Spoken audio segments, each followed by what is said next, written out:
Hello guys, me and Saad are coming back to you for another video on the Somali Voices. In this video, we'll be traveling all the way to Harunta Dakanka, all the way to Hargeisa Culture Center to film an interview with Dr.Jama.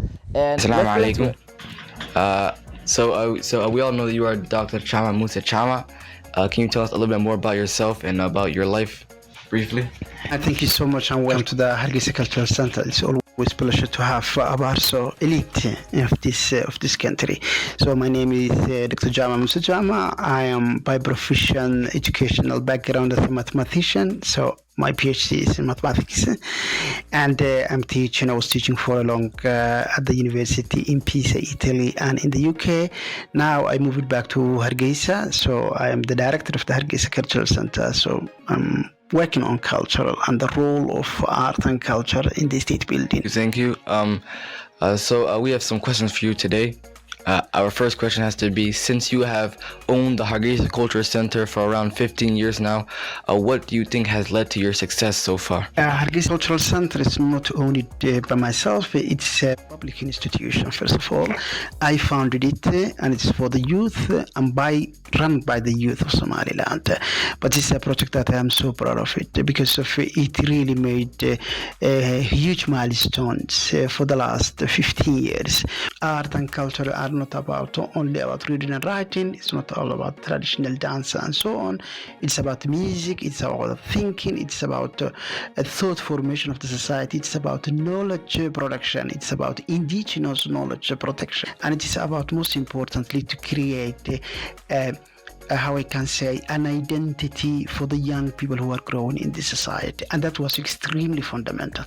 So you lose the humanity if you don't put art and culture in your own people, mainly for the young people. So they feel something that they're so proud of when they are growing. They feel that they are coming from, there is a Somali saying, so if you know where you are coming from, you can foresee, you can understand where are you going to. So that's extremely fundamental to give that background for the young generation of Somalilanders. What make it success? I think the persistence. We usually start something among Somalilanders. It's a nice thing, then we stop. I tried that the continuation of what we are doing, and most importantly, handing over the young generation. Amazing response. Yeah, you have truly made something very huge now, and it's amazing. For the second question we want to ask, do you believe that risks need to be taken to achieve success? Absolutely. If you don't try and take risk, you can't do anything. You need to do a mistake in order to do a successful project. So it's not only the risk, but you want to learn also from your mistakes. As I said, when I was starting the Hargeisa International Book Fair, my main focus was about the reading and writing culture. I didn't know what really the society needed. Because of I used to come from outside, stay a week or a couple of weeks to do the book fair, and I saw the wrong picture. When I came and moved back to here, and I saw how the society lived for the entire year, immediately after we rephrased the project and we focused on the art and culture and history and identity and knowledge production, and most importantly preservation of tangible and intangible heritage of the society. So even the way that we were speaking to the people today is different. So you need to take risk, you need to take perseverance. That's what you need.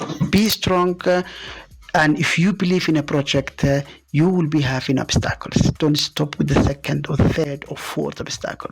The more you challenge, you come over, the better that your project will be successful. So I know that Abarso mentality is just done for that.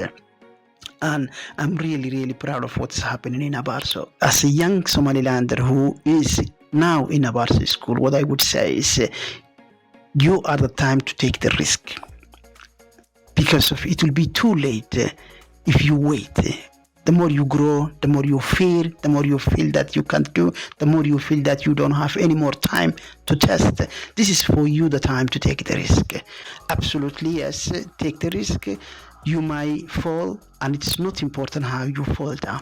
It is most important how you stand up after you fall down. So that would be the message that I would love to give a young Somalilander who is in Abarso today. I certainly agree with you on that.